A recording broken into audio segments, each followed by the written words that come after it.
Yes, people, welcome back to the channel. Welcome, Rob, to the channel. Good to see you. Yeah, good to see you. Sun's shining. Oh, yes. And Newcastle are bringing in a few players.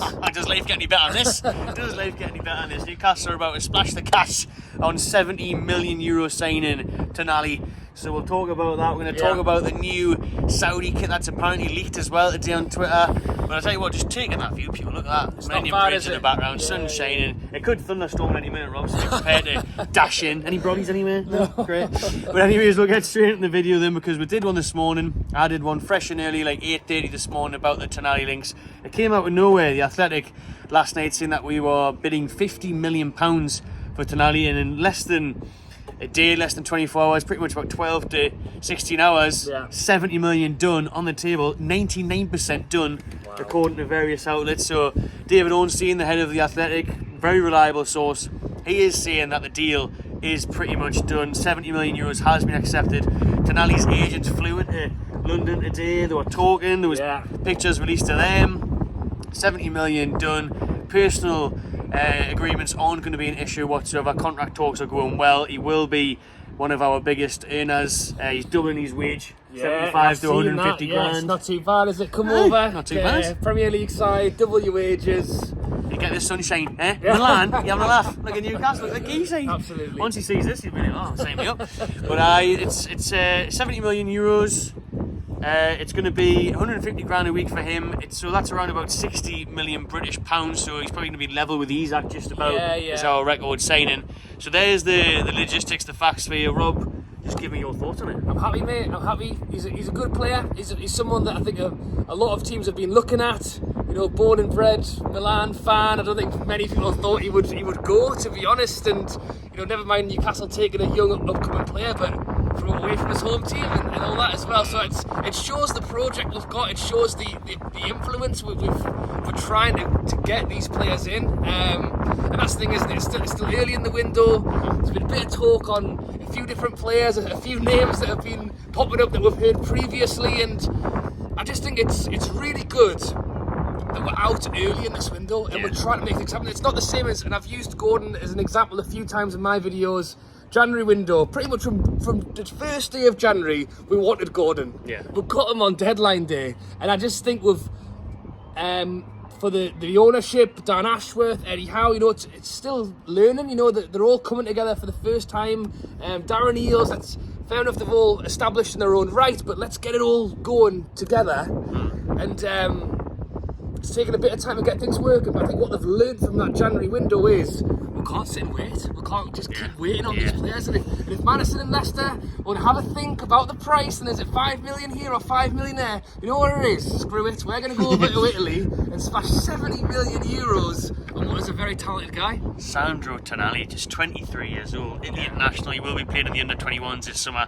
But like you said, to be signing someone of that calibre and splashing the money again, I guess that's our budget nearly gone. If you like, the likes of Craig Hope and that, not much left. Apparently, bollocks. Tell you, we will be spending this summer. I mean, obviously, this is apparently Eddie Howe's #1 target for the window. He's his #1 target. Tonali is what Ornstein at the Athletic is reporting. He becomes one of the most expensive Italians ever, and seeing these things in the same sentence just still doesn't really make sense as a Newcastle fan. No, you're right, and that's the thing, because we've had some very exciting summer windows since the owners came in, and it's looking like this is definitely going to be another one. But at the same time, when names are kind of put out there, you're always a little bit of, is that something that's definitely going to happen, or where are we with it? And as I say today, it's just been like a snowball effect. It's just every hour there's been an extra update, and as you say, the most recent one is that, I mean, everyone's playing spotted as well. Everyone's looking at where they are, where the agents are. I think they've been in Milan, and then they've been back in London to go and write things up. I think you've got Murdad at Royal Ascot probably on his phone every 5 minutes going, what's going on? What's going on, Dan? Have we signed him yet? He's not just putting bets on the horse, he's putting bets on what Tonali's saying. So that's it. It's an exciting time, and you know what it is? Yes, you know, we've gone out and 70 million euros, you know, it's a fair sum for a player. But I do stand by the fact that we should be just getting stuff done early. We could spend all summer fighting over 5 million here, 5 million there. And look, I'm a Newcastle fan. I'm not the man in charge of FFP and the bag of money behind the desk. But I just feel like next season's going to be a big season for us. Champions League, Premier League, Cup runs again, hopefully. Yeah. And to have a player like him, not only is it amazing, but to have him in, you know, with a full 2-month pre-season is massive. Yeah. We know Eddie Howe likes to be careful with bringing players in. If this went on all summer or whatever, and then the day before he comes in, will you lose him for the first 5 or 6 games? Yeah. And I think what the club really want to do and what they're trying to do is learn from last summer. They don't want these long drawn out sagas. They don't want your Hugo Tickies, you know what I mean, where it took months and months of back and forwards and you don't end up with them. Or even Sven Botman was a very long drawn out process. They tried to get him in the January, they tried to get him in the summer, and he's meant to be going to AC Milan actually, and then you ends up in Newcastle. They don't want these things where it's literally just dragging on for weeks and months at an end, and then you lose out on other targets and you lose out on getting them embedded in. I think Eddie Howe, every manager ideally wants his players in for pre-season, but I think Eddie really wants these lads ready for USA, ready for that pre-season tour, ready for that Premier League, what's it called again, the competition that over there? Premier League Summer Series with the likes of Chelsea and Brighton and all that. Eddie Howe wants to win that, and he wants Tonali in there, and he wants a few others in there, right? He's not messing around. So to see Newcastle act in early doors, because it's only been a week since the window opened. It was only last Wednesday. I know, it is crazy, and as you say, it's getting there. Getting in quick. These players aren't just going to have interest from Newcastle. I think it's a big thing that we do make our statements quite early on. And I actually was reading a few things on social media earlier about who Newcastle are going for. Is it this person? Is it that person? I'll tell you what it also does for our summer window is it lays down a huge intent of where we're going. Yeah. By the way, we've only just started and we've already spent 70 million on an upcoming youngster from Italy, he was looking to be one of the best players in the world in a few years' time. You're really, really pushing it. And now Madison, who is going, oh, actually, I was maybe thinking here or there. No, actually, no, it has to be there. Yeah. And even a few other people will catch their eyes. It'll catch the eyes of other teams. It'll catch the eyes of players.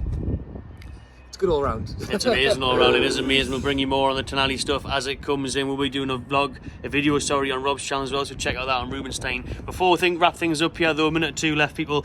The new Saudi kit has apparently been leaked for next season. This will be the 3rd kit for Newcastle United. Obviously, I'm not sure if it is. These are just doing the rounds on Twitter today and social media. It looks legit. It's got the Custori label on there. It's got the detail. It's got the embroidered badge. People are thinking, oh, is it a goalkeeper top? Is it a training top? I wouldn't think it was. It doesn't look like a training top to me. Newcastle have released their training range. They will be releasing a lot more, man. There will be European stuff coming out as well. So it might not be the 3rd kit, it might be something else. But with it being though that green colour, the Saudi theme, the club have already announced that they will be doing that again this year. We knew a design was coming out similar to last year's, green and white, representing the nation of Saudi Arabia. This one, I think it looks legit. I think it will be the 3rd kit, I had to say. Obviously, it hasn't been confirmed yet. I think this will officially get released. If it's this one or a different design, will be the end of the month. So maybe next week this will come out. Last year, Newcastle released the Saudi Arabian themed kit on the 20th of June, sorry, so that'll be next week. And then they released the blue and gold away kit at the end of July. So new kit at the end of this month, and the final kit will be released next month for me. But I like it. I'm going to give my thoughts, Rob. I like it. I've seen a lot of people saying it's mean, it's horrible, it's weird. It gives me Nigerian vibes. That's, you know what it is? We talked about Saudi Arabian kit and stuff. That was what I thought was. It was more the Nigeria kit than Saudi Arabia. Yeah. It's got that funky Aztec feel about it, and that pattern on there. I quite like it. I see a lot of people hating on it, but I like it. I rate it. It's different, and I don't mind it. I quite like it. I like it. You know what it is? I think with Newcastle's home kit, it's black and white. It's the colours we wear. We all love it. I love actually for a chance with the away or the 3rd kit to go, you know what? Screw it. Let's just make something a little bit fun, wacky. Yeah, and I think it is a bit wacky. So from the photos I've seen, I think it looks. It's not the one that I'll run out and buy immediately. No, I don't think. No. But it's not to say that I don't like it. Maybe if the price comes down at Christmas or whatever, then maybe I'll go and get it then. Waiting for them Castor sales again, eh? And end of season sales at the club shop, mate. I've got them all now. Why not, mate? I picked up the away shorts for a £5 last week. You know, the green shorts and the socks for £2. You know what I mean? It's a steal. So if you're not a big fan of it, you can wait and get it reduced, or maybe wait until January because it's not cheap. Look, I got the home top, and that's 80 quid with the Champions League badges on it. 78 quid. So it's very expensive. But make sure you drop your comments for what you think of that kit. Would you buy it? What do you think of the Tonali links? Is he going to come? It looks to be 99% done, according to Italian reports, The Athletic, all over the place. So stay tuned for more updates as they come. Make sure you check out Rubenstein's channel as well. Subscribe to us both, and we'll see you on the next one.